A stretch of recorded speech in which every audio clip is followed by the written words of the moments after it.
choper le virus. J'espère que vous n'avez pas donné la main à Monsieur Moustapha Cissé Lo. Alors, je préfère garder la réponse. Merci encore pour les conseils que vous nous avez prodigués dans votre édition du jour. Vous l'avez dit, nous avons sur le plateau Moustapha Cissé Lo, qui est le premier vice-président de l'Assemblée nationale. Il est également responsable à Paris. Bonsoir, Monsieur Lo, et merci d'être avec nous. Bonsoir. Permettez-moi de saluer l'ensemble des téléspectateurs qui nous suivent à travers votre chaîne et notre jeune frère Djibril Fall. Avant de commencer.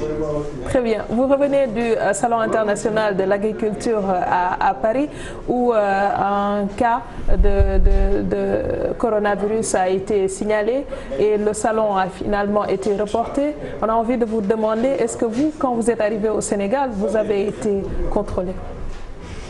Bon, je ne le pense pas et bien évidemment je suis venu avant la fin de ce salon parce que j'avais des obligations. Je devais aller m'acquitter d'un devoir, c'est-à-dire aller à Port-au-Khan. Mais je voudrais relever que le salon s'est poursuivi jusqu'au 1er. On n'a pas fermé le salon et la journée du Sénégal a été vraiment un événement de grande nature parce que tous les acteurs qui sont venus du Sénégal ont participé à cette journée le 29 à Paris. Donc c'est ça. Donc aujourd'hui, l'idée d'une mise en quarantaine de la délégation sénégalaise est agitée. Qu'est-ce que vous en pensez? Là, c'est difficile aussi de répondre parce que, comme je vous l'ai dit, moi, je suis parti dans la délégation du Sénégal en tant que membre de l'Union des chambres de commerce du Sénégal parce que depuis 2004, nous participons à côté du ministère et nous organisons ce salon avec le ministère de l'Agriculture. Donc j'ai visité le salon un peu plus tôt et vraiment à Paris, donc je me suis préoccupé d'autres choses après cette visite que j'ai fait avec les membres de l'Union. Mais pendant cette période, il n'y avait pas tout ce bruit autour vraiment de ce virus au niveau de la France. C'est après que ce cas voilà, et ça a posé beaucoup de problèmes. Vous êtes aussi parlementaire, aussi bien l'Assemblée nationale sénégalaise que l'Assemblée nationale de la CEDEAO. Dans ces moments pareils-là, quel devrait être le rôle de ces institutions, aussi bien au niveau sous-régional qu'au niveau national?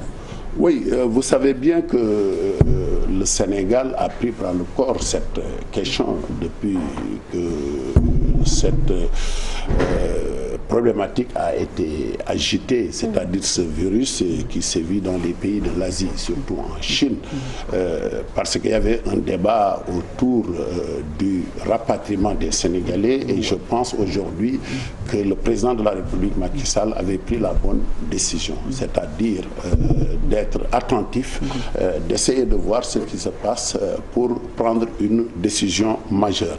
Et après l'évolution, le virus est entré en Italie et a commencé à faire des ravages. Et vous savez bien qu'il y a une forte communauté sénégalaise en Italie. Si on avait amené les gens de Chine, ceux qui se trouvent en Italie demanderaient à être évacués. Donc vraiment, je salue la responsabilité de l'État. Et par là, je vais lancer un appel à tous les patriotes, c'est-à-dire les partis de l'opposition, comme la société civile, de se retrouver ensemble autour, et la presse bien évidemment, de cette question, parce que c'est une lancinante question, une question qui mérite l'attention de tout le monde. En France, le président Macron a rendu visite à l'Italie pour discuter avec eux, parce que la France partage une frontière avec l'Italie, et j'ai suivi Mélenchon faire une déclaration patriotique, dire qu'autour de cette question, nous tendons la main au président de la République pour les propositions vraiment qu'il va faire pour essayer de trouver des solutions. Et au niveau de la CEDEAO? Oui, mais au niveau de la CEDEAO aussi, je pense qu'il faudrait que les chefs d'État et l'OAS puissent discuter et essayer de créer un bloc régional, pas sous-régional, parce que ça va aller au-delà de la CEDEAO, parce que c'est un virus qui se déplace très vite et qui fait des dégâts et des ravages. Donc il va falloir mettre en place un dispositif opérationnel d'alerte et de veille pour parer à toute éventualité, comme on l'avait fait avec le virus Ebola. Je pense que le Sénégal est bien outillé et nous saluons la réunion qui s'est tenue au Palais aujourd'hui avec le président et le ministre de la Santé et tous les techniciens pour voir ce qu'il y a lieu de faire pour trouver des solutions. Et si vous me parlez du salon, j'ai 2 enfants qui sont là-bas, qui ont participé et je m'amusais avec eux tout de suite pour leur dire, vous restez en France en attendant vraiment qu'on voit qu'est-ce qui se passe, parce que vous étiez au salon et j'avais alerté pour leur dire d'éviter parce que ces rassemblements, parce qu'il fallait quand même partir, mais être prudent. Donc la prudence s'impose. Vous disiez au début de vos propos que vous êtes venu pour le Magal de Porokhane. Si on en arrivait à un stade où il faudrait annuler ce rassemblement-là, que serait aujourd'hui votre posture? Je pense qu'on ne serait pas à ce stade, parce qu'aujourd'hui on a signalé un cas, mais c'est quelqu'un qui n'est pas... Il est sénégalais parce qu'il vit au Sénégal, bien évidemment, mais on ne sait pas d'où vient cette maladie, ce virus, où est-ce qu'il a capté ce virus. Donc le gouvernement est en train de mettre en place un dispositif de recherche pour voir ce qui s'est passé, et il y a des communiqués que je pense que vous avez reçus, moi j'ai reçu, pour demander à tous ceux qui ont voyagé sur Air Sénégal pendant cette période d'aller se présenter à l'Institut Pasteur. Et je disais à ma femme tout à l'heure que moi demain je serai le premier à aller là-bas, parce que il faut prévenir. Moi je serai demain à l'Institut Pasteur pour demander quand même ce dépistage, parce que j'étais en France, je ne sais pas ce qui s'est passé. Je ne ressens rien, mais je dois, en tout cas, en tant que patriote, je serai là-bas. De toute façon, ça, je vous l'assure. On va parler politique cette fois, avec cette crise au sein de la coordination de la paire des Parcelles Assainies.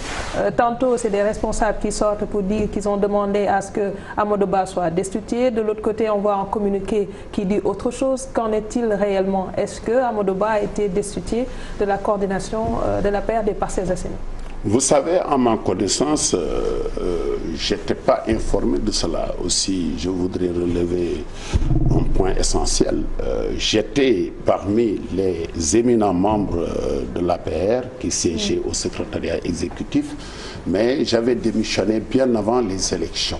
Et j'avais créé la Task Force Horizon 2020, grande offensive pour la réélection du président Macky Sall, pour l'accompagner. Donc je ne peux pas parler de ce qui se passe dans le parti, bien que je suis militant de l'APR. Parce que là où on prend les décisions, je ne suis pas là-bas et le président ne m'a pas parlé de tous ces problèmes. Je n'entends les problèmes que dans les médias. Mais c'est regrettable ce qui se passe aujourd'hui. Et je pense que le président Macky Sall et l'APR n'ont pas tiré les leçons de ce qui s'était passé au Parti Socialiste, ce qui s'était passé au PDS avec bien évidemment Idrissa Seck, Macky Sall.